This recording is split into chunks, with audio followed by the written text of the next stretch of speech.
Nous irons vivre libres dans un pays sauvage. Spinoza est un véritable professeur de spiritualité, considérable. Le paradoxe aussi, c'est que lire l'éthique est un supplice. En tout cas, les 3 premières lectures, disons. Je vous jure, on rame. C'est incompréhensible. D'abord, c'est écrit dans un jargon géométrique absurde. On ne comprend pas pourquoi il l'a écrit comme ça. En vérité, c'est parce qu'il se laisse guider par la lumière de la rationalité. Et puis, Spinoza ne se souciait pas d'avoir beaucoup de lecteurs, hein. Il préférait délivrer son message à des gens qui étaient capables de l'entendre. Personne n'est moins chrétien que Spinoza. Personne n'est moins chrétien que Spinoza. Il n'est pas du tout chrétien. Il est le philosophe qui distingue la philosophie et la théologie, par exemple, ce qui est une position antichrétienne. Il est le philosophe par excellence qui récuse toute possibilité de transcendance, ou qui vraiment la rend en elle-même impensable. Il y a vraiment... Spinoza est juif, certainement. Je veux dire, il l'est dans son travail, au-delà de son excommunication. Spinoza est peut-être bouddhiste. Peut-être bouddhiste, pourquoi pas. Éventuellement taoïste même. Il est en tout cas compatible avec des religions sans Dieu.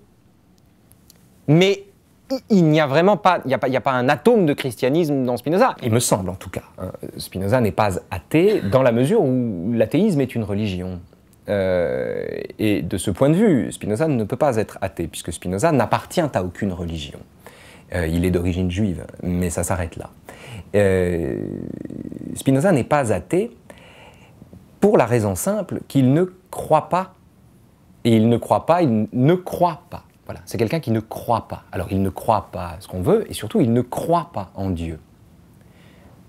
Pourquoi? Parce que croire en Dieu, c'est douter qu'il existe. Vous ne croyez pas, enseigne Spinoza, que 2 et 2 font 4, vous le savez. Vous ne croyez pas que les 3 angles d'un triangle équivalent à 2 angles droits, vous le savez. Et pourtant, en revanche, on croit en Dieu. Qu'est-ce que ça veut dire? Que dit celui qui croit en Dieu? Eh bien, il dit qu'il en doute. Il dit qu'il n'en est pas certain. Et la première leçon de Spinoza est là. C'est-à-dire que la première épreuve du doute, c'est justement le fait de croire. Et d'ailleurs, c'est un lieu commun de le dire. Toute personne qui croit en Dieu dira que dans la construction de la croyance qui est la sienne, elle est passée par des phases de doute. Doute résorbé éventuellement ou suspendu.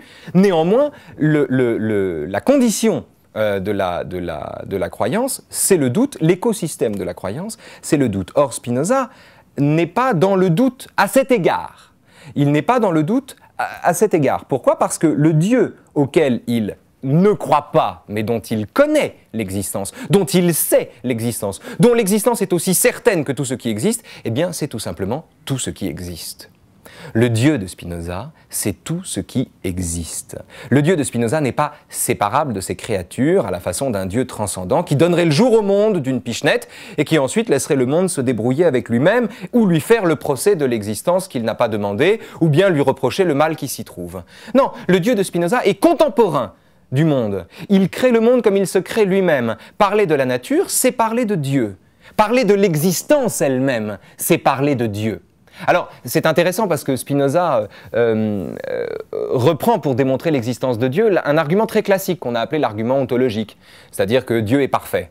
Et étant parfait, il ne peut pas ne pas exister, puisque s'il n'existait pas, il ne serait pas parfait, qui est un argument de saint Anselme et puis repris par Descartes, et dont Spinoza, qui est un excellent lecteur de Descartes, a repris les éléments. Je suis imparfait. J'ai donc en moi l'idée d'une perfection qui ne me vient pas de moi, à l'aune de laquelle je me juge comme imparfait. Comme je suis imparfait, cette perfection ne peut pas venir de moi. Il faut donc qu'elle me vienne d'ailleurs, d'un être qui lui est parfait. Étant parfait, il ne peut pas ne pas exister, puisque ne pas exister serait une preuve d'imperfection. Donc Dieu existe. À quoi Kant répondra plus tard qu'il ne suffit pas d'avoir l'idée d'un être existant nécessairement pour que cet être existe. Et Kant dira que démontrer l'existence de Dieu, c'est s'empêcher de croire en lui. Spinoza est celui qui pense un Dieu qui se confondrait avec l'existence elle-même. Dieu est tout ce qui existe. Rien ne naît, ni ne peut être, ni ne se conçoit hors de Dieu. Et de ce point de vue, d'ailleurs, il s'inspire de Jean.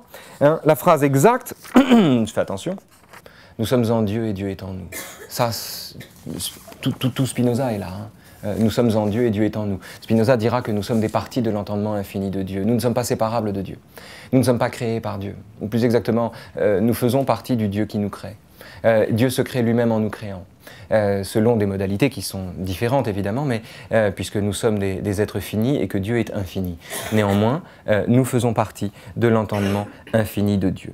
Donc Dieu existe, Dieu est tout ce qui existe, et la certitude absolue d'une telle existence, comme la certitude absolue de l'existence de ce qui existe, nous dispense d'y croire. Nous n'avons pas besoin d'y croire puisqu'il n'y a pas lieu d'en douter. Donc il ne s'agit pas, vous voyez à quel point Spinoza déjà modifie considérablement les termes du débat. Il ne s'agit plus de croire en Dieu, l'enjeu n'est plus de croire en Dieu, rien n'est plus certain que l'existence de Dieu, puisque rien n'est plus certain que l'existence de ce qui existe. Pardon d'enfoncer des portes ouvertes, mais de ce point de vue, la démarche de Spinoza est aussi évidente que radicale. De deux choses l'une, si vous voulez, soit Dieu existe, soit il est au-delà. Comment Dieu peut-il être au-delà alors qu'il existe ? Ça n'est pas conciliable. On ne peut pas jouer sur les deux tableaux du savoir et de la foi. Spinoza est celui qui fait du Dieu personnel, du Dieu transcendant, ce qu'il appelle l'asile de l'ignorance, celui auquel on accède par le jeu du pourquoi. Dans l'appendice de la première partie de l'éthique, Spinoza reprend ce jeu du pourquoi auquel nous avons tous joué quand on était enfant. C'est parce que c'est un moyen de témoigner de la toute-puissance de l'enfant sur les parents, ou de remettre en cause la toute-puissance des parents. Pourquoi ? Pourquoi ? Quelle que soit la phrase qu'on dit, on peut toujours y répondre, si j'ose dire, par un pourquoi. On peut toujours poser pourquoi. Et de pourquoi en pourquoi, évidemment, ça se termine soit par une baigne, soit par une réponse arbitraire, par un parce que, ou bien par Dieu, tout simplement. Et de pourquoi en pourquoi, on en vient à un ultime pourquoi ou à un ultime parce que, qui est censé clore le cycle indéfini des pourquoi, parce qu'on ne peut pas régresser à l'infini, ou on ne peut pas s'élever à l'infini. Ou plus exactement, s'élever à l'infini impose qu'à un moment, on verse dans l'arbitraire. Et Spinoza, reprenant le jeu du pourquoi, termine en disant, voilà, ils vous répondront par Dieu, c'est-à-dire l'asile de l'ignorance.